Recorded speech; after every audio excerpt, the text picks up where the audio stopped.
আপনাকে তখন যেটা বলেছিলাম যে এই যুদ্ধ দীর্ঘায়িত যুদ্ধ হওয়ার সম্ভাবনা খুব বেশি।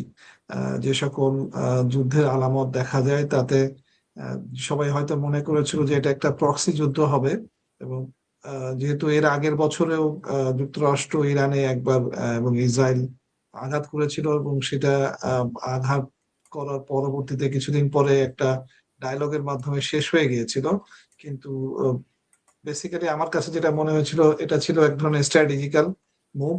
হুম। এবং দুই পক্ষই তাদের তাদের যুদ্ধের জন্য প্রস্তুতি নিয়েছে এই সময়টার মধ্যে। এবং সেক্ষেত্রে যেটা গত কয়েকদিনে আপনি যে বর্ণনাগুলো দিলেন, সেটা বর্ণনার সাথে যদি আমি শুধু যুক্তরাষ্ট্রের আহ, মানে ট্রাম্পের যে বক্তব্যগুলো আছে সেগুলোকে আমি যদি অ্যানালিসিস করি, যেহেতু উনি এইখানে যুদ্ধের মধ্যে দুই ধরনের বিতর্কিত ব্যক্তি মানে হিসেবে রয়ে গেছেন। একটা হচ্ছে ইসরায়েলের প্রধানমন্ত্রী আহ, আহ, তার হ্যাঁ। ভাষণে বলতেছেন যে এই যুদ্ধে আহ, মানে এটা ছিল আমেরিকার যুদ্ধ, এবং আমেরিকার সাথে তারা অ্যালায়েন্স হিসেবে করেছে, এবং এটা ট্রাম্পই হচ্ছে এই যুদ্ধের নেতা।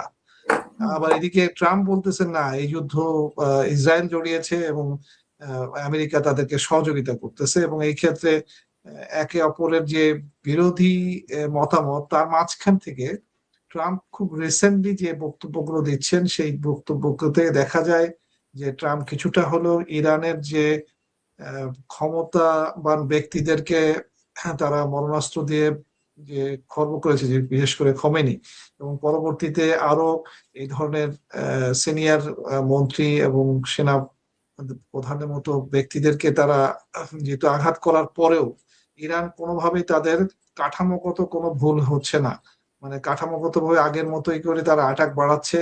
এবং ধীরে ধীরে এই অ্যাটাকের পরিমাণটা আরো বাড়তে বাড়তে ভূ রাজনৈতিক হিসাবে আরো আশপাশের মধ্যপ্রাচ্যের দেশগুলোতেও ছড়াচ্ছে। এবং তারা হরমুজ প্রণালীকে সঠিকভাবে নিয়ন্ত্রণও নিয়ে ফেলেছে, যেটা মানে পত্রপত্রিকার থেকে এবং প্রমাণাদি হিসেবে বোঝা যাচ্ছে যে ইরান এই মানে ভূ রাজনৈতিক অংশটাকে কন্ট্রোল করে ফেলেছে। এই সকল দিক থেকে যদি বিবেচনা করি, তাহলে আমি বলি যে এই যুদ্ধটা দীর্ঘায়িত হবে। এবং এই যুদ্ধ প্রেক্ষাপট হিসেবে যেটা এখন রিসেন্টলি শোনা যাচ্ছে, যেটা আপনি বললেন, পাকিস্তানের নিউক্লিয়ার হেড ব্যবহার করা হবে, সৌদি আরব জড়াবে, এগুলো আমি আগে বলেছিলাম যে এই সম্ভাবনাগুলো আছে। কারণ এই সম্ভাবনাগুলো আছে এই কারণেই, কারণ এই যুদ্ধটার আহ, যুদ্ধ করতে গেলে যে যুদ্ধের নীতি, সেটার বাহিরে যুদ্ধ শুরু হয়েছে।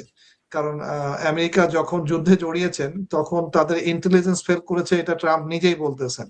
যে তাদের হুম। ইন্টেলিজেন্স ছিল যে তারা এই খোমেনির মতো নেতা মেরে ফেলার পরে ইরান মানে ইরাককে তারা যেভাবে অ্যাটাক করে জিতে গিয়েছিল, সাদ্দামকে সরাতে পেরেছিল, তারা দখল নিতে পেরেছিল, ইরানের ক্ষেত্রে তারা একই স্ট্র্যাটেজিক্যালি সাকসেসফুল হবে। বাট সম্পূর্ণভাবে তাদের একটা ভুল প্রমাণিত হয়েছে, বিকজ এই এবং আপনি যুদ্ধের নিশ্চয়ই দেখেছেন যে মানে যুক্তরাষ্ট্রের যে গোয়েন্দা সংস্থারা বলছে বা গোয়েন্দার প্রধান তুলসী গাবার্ডের বক্তব্য আপনি নিশ্চয়ই শুনেছেন ইতিমধ্যে, যে তিনি কিন্তু জি, বারবারই সতর্ক করছিলেন বা করছেন এখনো, এবং ওনাকে বেশ চিন্তিত মনে হচ্ছে যুক্তরাষ্ট্রের হ্যাঁ, না, সরকার।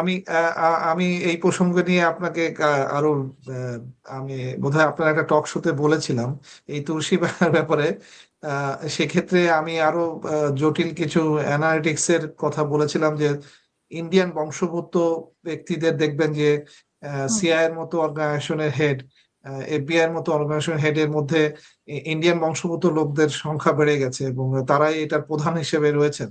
এখানে আমি আপনার আসলে পরের অংশ, যে আপনার বক্তব্যের অংশটা ছিল, যে সেটা হলো সালাউদ্দিন সাহেব উনি কে, ওনার সংযোগ সংঘর্ষ কেমন, এগুলোকে যদি আমরা বিবেচনা করি, তাহলে দেখবেন যে এগুলোর সাথে সবকিছুরই একটা কোনো জায়গায় কানেক্টিভিটি আছে। সেটা হচ্ছে রয়ের বিগত এক দশকে তারা মোসাদের সাথে কাজ করেছে, এবং তাদের সাথে বিভিন্ন রকমের সামরিক চুক্তি আছে ইসরায়েলের সাথে, এবং যেটা জাস্ট গত সপ্তাহে ভারতের প্রধানমন্ত্রী সরাসরি ঘোষণা দিয়েছেন যে তারা ইরানের বিরুদ্ধে যুদ্ধ করতে প্রস্তুত আছেন ইউএস এর সাথে।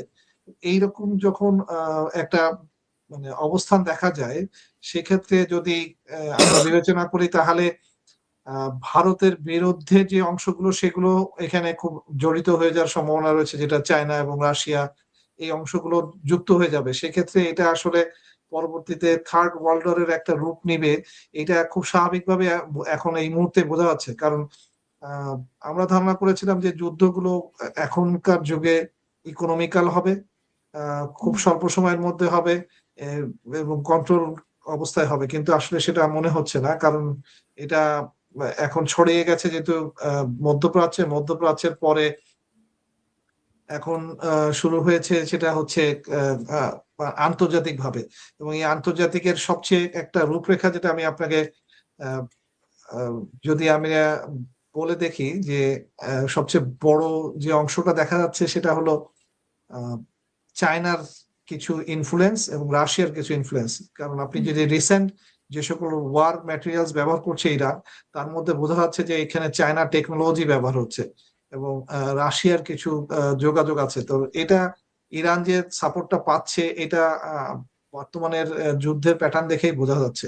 তো সেই ক্ষেত্রে ইরান আসলে শক্তভাবে আরো যুদ্ধের দিকে আগিয়ে যাবে এবং সেই ক্ষেত্রে যুদ্ধ প্রলং হবে এবং এই আলটিমেটলি যুদ্ধটা একটা ইকোনমিক্যাল যুদ্ধের দিকে রূপ নেবে, যেহেতু তেলের সরবরাহ বিভিন্ন দেশে বন্ধ হয়ে যাবে আর ইকোনমিক্স এর পরিবর্তন হবে। যেমন এখনই অলরেডি ধরেন বিভিন্ন ওয়েস্টার্ন কান্ট্রি গুলোতে তাদের যে তেলের রিজার্ভের কারণে বা স্বল্পতার কারণে তেলের মূল্য বৃদ্ধির কারণে বিভিন্ন ইকোনমিক্স চেঞ্জ হয়ে যাচ্ছে এবং সেই ইকোনমিক্স গুলো যখন আরো বাড়তে বাড়তে একটা লম্বা সময় চেঞ্জ হয়ে যাবে, তখন গ্লোবাল প্রেশারটা বেড়ে যাবে এবং সেই গ্লোবাল প্রেশার বাড়লে যুদ্ধের মোড় তো অবশ্যই নিবে। তো সে তার আগে আগে আমেরিকা যদি কোনো অ্যালায়েন্স তৈরি করে এবং সেই অ্যালায়েন্স দিয়ে যদি ইরানের উপরে বড় কোনো আঘাত আনতে যায়, তাহলে এটা আসলে বর্তমানে স্কেলের বাইরে চলে যাবে যুদ্ধটা।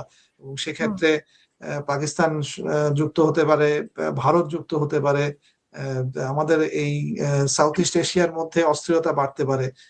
সেগুলো দিক থেকে যদি বিবেচনা করি, তাহলে এই মুহূর্তে যুদ্ধটা খুবই ভয়ানক একটা রূপের দিকে মোড় নিচ্ছে।